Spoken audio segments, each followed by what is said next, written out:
انا مش مصدق اني بعمل فيديو وامتحانات الثانويه العامه بتاعتي فاضل عليها اقل من شهرين حرفيا.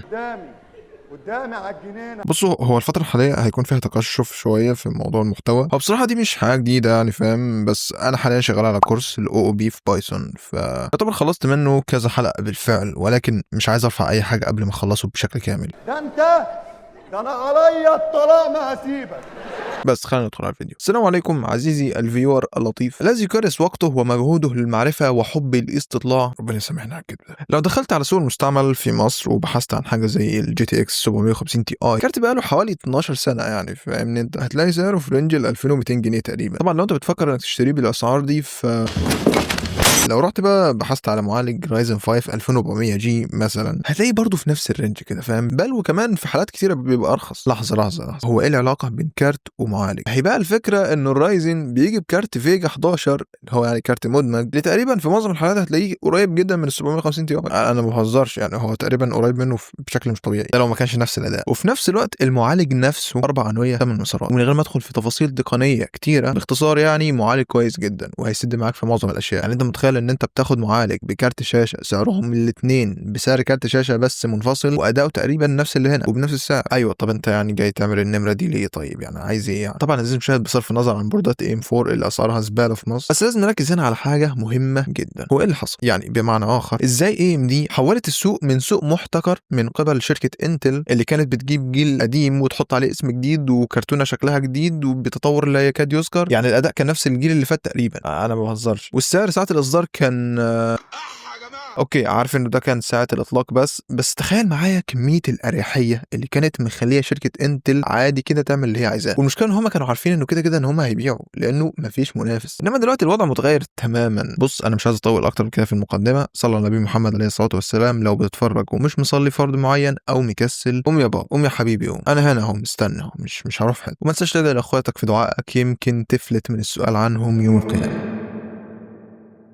في قديم الأزل وفي عصور كانت فيه الفيسبوك لا يمتلكه إلا الناس الروش اللي كانوا بيسموا نفسهم كينج المجرة، واللي كانوا بيحط لك اسمهم مرتين ورا بعض، دول كده عارفهم، اللي هي فترة 2010 لحد 2016 حاجة زي كده، اللي هو يعني مش بعيد ولا حاجة فاهم. أنا ساعتها كنت بتفرج على هزيم الرعد وأبطال الكرة والبؤساء على سبيستون عادي يعني. هتقول لي اشمعنى البؤساء تحديدا؟ علشان كانت الحاجة الوحيدة فيهم اللي بتوصف حياتي في الفترة دي عزيزي المشاهد. اي ام دي كانت خارجة من فترة الألفينات، واللي بالمناسبة كانت ناجحة جدا بالنسبة لاي ام دي، وده بسبب المعمارية اللي كانت بتستخدمها في الفترة دي، واللي هي كانت اثلون 64. وبالمناسبة تاني بي سي استخدمه في حياتي كان في معالج بالمعمارية دي. واسمح لي اقول لك، وانا فاكر كويس جدا ان المعالج اللي كان عندي ده، مع انه ما كانش فلاج شيب في وقت اصداره، يعني في الوقت اللي هو صدر فيه هو ما كانش فلاج شيب، الا انه كان 2 انويه و2 مسار بسعر 3.6 جيجا هرتز. حضرتك انا هنا بكلمك عن فتره الالفينات. فكره انك تلاقي اصلا معالج بالسرعه دي و2 نواه في فتره الالفينات كانت حاجه جدا خرافيه. انت ساعتها كنت تقدر تشغل اتخنها لعبه في الوقت ده، يعني تمام، اللي هو بتشغلها عادي من غير ما تعاني ب 3 جنيه. ومع انه على الناحيه الثانيه انت اللي كانت بتقدم سرعات يعني مقاربه شويه في معالجات بنتيوم، ولكنها كانت بتعاني بشكل كبير من ضعف السنجل كور، او يعني الاداء الفعلي لكل نواه كان ضعيف بشكل كبير. فكانت فتره الاثلون فتره تفوق كبير لاي ام دي، لحد ما جه المعالج اللي قلب الموازين دي كلها. يعني هو مش معالج، هو سلسله، اللي هي سلسله الكور، او يعني تحديدا الكورتوديو. الفكره ان المعالجات دي ما كانتش ترددها عالي ولا حاجه، ولا كان متوسط بالنسبه للفتره دي، يعني احنا ممكن نقول اللي هو تقريبا كان 2.9 او 2.8، ولكن كان اداء السنجل كور فيها عالي جدا. لان انا خد بالك عزيزي المشاهد، بكلمك على فتره كان استخدام السرعات دي ما كانش موجود، يعني الالعاب في الوقت ده او البرامج ما كانتش بتقدر ان هي تستخدم كل السرعه دي، كنتش انت بتستفيد منها. فانتل لعبت على حته اداء السنجل كور، مش بس السرعه اللي تكون عاليه، ده غير انه بعدين ظهرت حاجه زي الكورتو كواد اللي كانت بتوصل ل4 كور، او يعني 4 انويه، وباداء عالي للسنجل كور. انتل كانت بتدي كف ورا اخوه من غير ما تسمي. وهنا بقى اي ام دي قررت انها لازم ولا بد تقلب السوق فوق دماغ انتل من غير ما تعرف تقوم تاني. الفكره عايز نشاهد انه ساعتها زي ما قلنا كانت معالجات الاربع انويه بدات تدخل السوق، وام دي كانت شايفه كده ان السوق رايح ناحيه الحته دي، فكانت بتحاول تعمل معالجات باكتر عدد ممكن من الانويه وباقل سعر ممكن. هي كانت شايفه ان السوق رايح ناحيه الحته دي تحديدا، ناحيه المالتي تاسكينج والعدد الانويه الكبير، الفهم كتير قوي، حتى لو اداء السنجل كور مش ولا بد. ليديز اند جنتلمان، رحبوا معايا بالنجم فيديو النهارده، تقنيه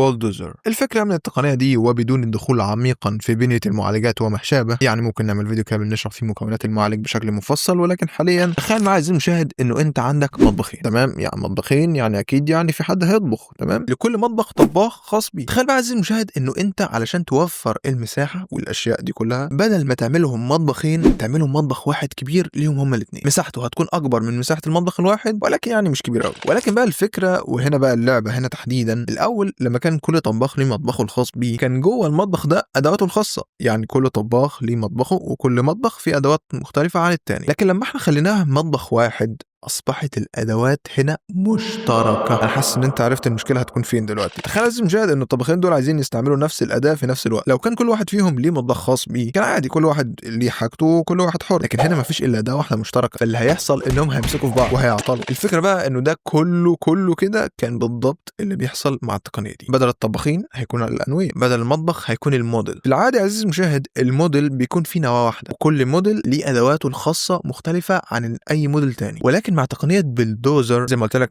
AMD كانت عايزه تعمل عدد انويه كتير وخلاص، كل موديل اصبح فيه نواتين مشتركتين في الادوات بتاعه الموديل. فنظريا المعالج هيكون ضعف عدد الانويه، ولكن في الاداء الفعلي والشغل التقيل انت مش بس بتخسر اداء نواه من الاثنين مثلا، لا ده انت بتخسر اداء النواتين مع بعض، لانه الاثنين بيحصل لهم كراش، الموديل كله بيقف. الإعلان. واحد هيقول لي هو أنت بيجيك إعلانات؟ مال. هذا الفيديو برعاية سيرفر الديسكورد الجديد بتاعنا. بما إنه أنا شغال حاليا على كورس، فيعني الكورس ده هيكون معتمد على السيرفر علشان هيكون عليه الأسئلة والنقاشات الخاصة بالكورس، يعني هيكون هو يعتبر مركز التواصل في هذا البتاع. تقدر تعمل شات مع أي حد في أكتر من لغة برمجة، تقدر تدردش مع ناس في مواضيع عامة، تقدر تشارك مشروعك مع الأعضاء التانيين وتتفشخر قدامهم وتحسسهم إنك أحسن منهم كلهم وإنك بتاخدها. أوكي دي كانت أوفر شوية، تمام، بس المهم إنك تروح تنضم، يعني هيجي لك رسالة ترحيبية تشجعك على التعلم والاستمرارية في تحقيق طموحاتك كلها. مفيش فايدة. هتلاقي الرابط في الوصف، روح انضم، وده مش طلب بالمناسبة. خلينا نرجع لموضوع الفيديو بتاعنا. بالمناسبة مشكلة الأنوية والحاجات دي ما كانتش المشكلة الوحيدة عند AMD. طبعا أنا وأنت عارفين إنه AMD قعدت فترة محترمة بتعاني مع موضوع السوفت وير والحاجات دي، الدرايفرات كانت سيئة بشكل مش طبيعي. ومع إنه AMD كانت عارفة المشكلة دي لأنها كانت ملاحظاها من اليوم الأول، إلا أنها حاولت إنها تعدل على التقنية دي بفروع كتيرة. ولكن برضه كانت المشكلة الرئيسية هي موضوع المشاركة. على الناحية التانية انتل كانت عاملة كل موديل ليه نواة منفصلة، ليها كل حاجة خاصة بيها، مفيش حاجة مشتركة ما بين الأنوية إلا ال L3 كاش. لو أنت مش عارف دي اصلا سرعتها بتكون بطيئه ومساحتها كبيره، فعادي لو كان بيحصل تشارك في حاجه زي كده، انما غير كده لا تقرب ناحيتي ولا اقرب ناحيتك. ده غير تقنيه الهايبر ثريدنج، ودي بقى كانت تقنيه بتشتغل بذكاء مش زي AMD. فكرتها بكل بساطه انها بتعمل نواتين وهميتين، او يعني خيطين خلينا نقول يعني بالعربي، والنواه بتقسم نفسها بحيث يكون في مرونه في تنفيذ العمليه، فكانها بتقسم نفسها لنواتين ولكن بذكاء من غير ما يحصل اي تصادم ما بينهم. ودي كانت واقعيه، ما كانتش فعليا بتضاعف عدد الانويه زي ما AMD كانت بتفترض، لان الاداء كان بيزيد بنسبه 30% مثلا. لكن دي برضو كانت زياده ممتازه جدا في الاداء، على الاقل دي ما كانتش بتعمل اي مشاكل زي اللي كانت عند AMD. طبعا دي كانت حاجه حلوه، يعني دي كانت حاجه حلوه جدا عند انتل، بس المشكله كانت انه انتل وقفت عند هنا. بص يا عزيزي المشاهد، انا استخدمت معالجات جيل ثالث من انتل واستخدمت معالجات جيل سادس، واحب اقول لك ان الفرق مفيش،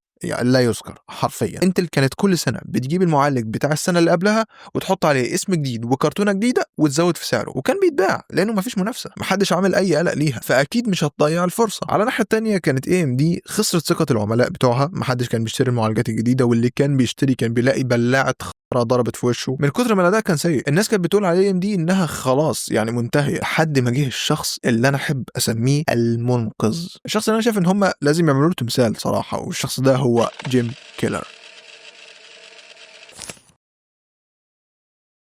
جيم كيلر عزيزي المشاهد كان واحد من اللي صمموا معمارية أثلون 64 اللي كانت عند AMD، فاكرها دي؟ يعني هو كان شغال عندهم أصلا قبل كده، وبعدها سابهم وراح أبل وعمل تصاميم زي ال A4 وال A5، ولكن رجع تاني ل AMD في سنة 2012. المهمة الرئيسية لجيم كيلر كانت بتتمثل في إنه يحل المشكلة الكبيرة جدا اللي وقعت فيها AMD، ومن أول ما جه كان عنده شرط أساسي وحازم جدا: كل اللي أنت عملتوه ده كده اركنوه على جنب، إحنا مش هنعدل حاجة، إحنا هنعمل معمارية جديدة تماما من الصفر. وبالمناسبة AMD ما كانتش بتعمل كده أصلا، اصلا. AMD كانت عماله تطور في المعماريه اللي هي عملتها اللي هي بالدوزر بحيث ان هي تحل مشاكلها، ومع ذلك ما كانتش بتجيب اي نتيجه. فكانت سياسه جيم كيلر انه لا احنا نعمل معماريه من الصفر خالص، ومع انه ده كان مكلف للشركه اللي كانت بتعاني ماديا اصلا، ولكنهم وافقوا. وراح كيلر عمل فريق مخصص علشان يبداوا يبتكروا معماريه جديده مش بس تحل مشاكل المعماريه الحاليه، لا وكمان تتفوق على انتل وتزق السوق ناحيه AMD. ودي كانت معماريه زين. في واحد ممكن يسال طب ما دام هم اشتغلوا عليها من 2012 ليه AMD فضلت تعتمد على معماريه بولدوزر والفروع بتاعتها لحد 2016؟ الاجابه ممكن تكون انت حذرتها بالفعل، لانهم قعدوا يطوروا فيها 4 سنين. انا قلت لك هو جاي يعمل معماريه من الصفر. هو اصلا لما جيم كيلر لا AMD عماله تعدل في المعماريه الاساسيه وتحاول تطورها، هو قال لهم لا احنا نعمل واحده جديده تماما، لانه الاساس الحالي اصلا ما ينفعش للي هو عايز يعمله. مع انه كيلر ساب الفريق قبل ما يكمل ال4 سنين يعني في تطوير هذه المعماريه، لانه كان هو اللي حاطط الاساس، وهو نقدر نقول ان هو اللي حاطط الطريق والفريق كله فضل ماشي عليه. عشان بقى نفهم ازاي زين دي بتشتغل، على الاول نفهم ايه المشكله تحديدا اللي زين حلتها. زي ما حكينا معماريه بولدوزر كانت عامله زي ما تعمل مطبخ واحد لطباخين، والنتيجه لخبطه في الخلاط وزعيق وفي الاخر الطبخه باظت. فاللي حصل انه مع معماريه زين كل نواه كانت منفصله عن الثانيه، ليها ادواتها الخاصه. بكلمات اخرى في بولدوزر، يعني هنرجع بقى للبولدوزر تاني، كل وحده كانت بتشارك موارد اساسيه زي الديكودر اللي هو بيفك التعليمات، والاف بي يو او الفلوتنج بوينت يونت اللي بيحسب العمليات العشريه، والنتيجه كانت خناقات وخنق في الاداء بشكل مش طبيعي. في زين بقى AMD رجعت للاساسيات، كل نواه مستقله بنسبه 100%. لكل نواه الديكودر بتاعها والاكسكيوشن بيبلاين بتاعها، بقت النواه تقدر تستغل كامل مواردها من غير ما تستنى جارتها تفضى ولا اي حاجه. طيب ما هو المشكله انه ده بقى كانت بتعمله انت عادي يعني، فاهم؟ لو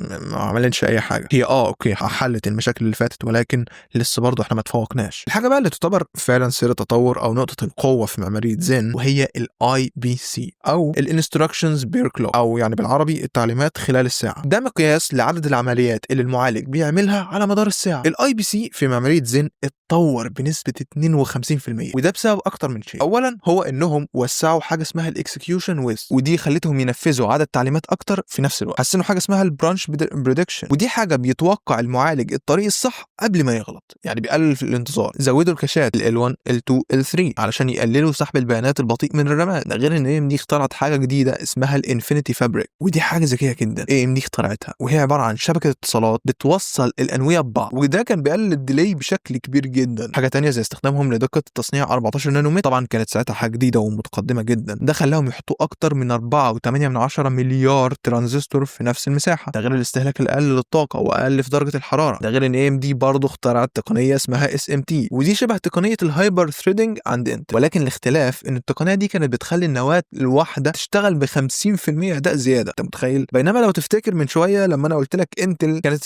تقنيه الهايبر ثريدنج بتسمح ان هي تشتغل باداء 30% زياده، فكان في تفوق لتقنيه AMD. الكلام ده كله بقى اترجم في الاخر لكفوف واقلام على وش كف ورا كف ورا كف ورا كف. تحس انتل ساعتها كانت عامله زي اللي صاحي متاخر على شغل، اللي هو ما بتحسش بالدنيا وفجاه تلاقي نفسك في الشغل. لو حد سالك عملت ايه بعد ما صحيت هيجي لك ايرور لانك مش عارف اصلا. المشكله بقى ان الاقلام دي كلها عملت جروح لانتل مش عارفه تداويها لحد دلوقتي. ده حتى الجروح دي ساعات بترجع تاني تزيد، لان مع زين 2 وزين 3 كان دايما بيكون في تطور ملحوظ، مش بس النسخه الاولى من زين، سواء من دقه التصنيع او الميموري كاش او غيره. ومع ان الموضوع ده خلى انتل تصحى تاني وتحاول تتدارك السوق اللي هي عماله بتخسره، الا انها برضه لسه مش عارفه تتدارك معظم الحاجات اللي خسرتها. وخد بالك كل ده بتكلم بس عن معالجات كمعالجات، انا ما جبتش سيره كروت الشاشه المدمجه اصلا، واللي طبعا معروفه انتل يعني بالكروت الخرافيه بتاعتها. يعني مش بس بتاخد من AMD معالج منافس وساعات بيكون متفوق، لا ده كمان هيسند معاك في حوار كارت الشاشه. لو مثلا ما قدرتش توفر ثمن الكارت لسه، او بتغير الكارت بتاعك ومستني مثلا تلاقي سعر مناسب، تقدر تمشي حالك بالكارت المدمج وتعمل عليه معظم الحاجات اللي انت كنت بتعملها على كارتك الخارجي. وانا لما اقول معظم الحاجات انا هنا اقصد اي حاجه المستخدم البسيط العادي بيعملها، انما مش كل الناس بتعدل بيتكوين او بتدرب موديلات ذكاء اصطناعي. وصلت؟ بصراحه لو هنطلع من قصه AMD بحاجه هتكون هي انك هيطلع عينك وانت بتدور على بوردات AM4 لان اسعارهم اغلى من حياتي كلها، وفي الاخر هتكنسل الموضوع وتروح تذاكر عشان امتحانات الثانويه العامه اللي بعد اقل من شهرين.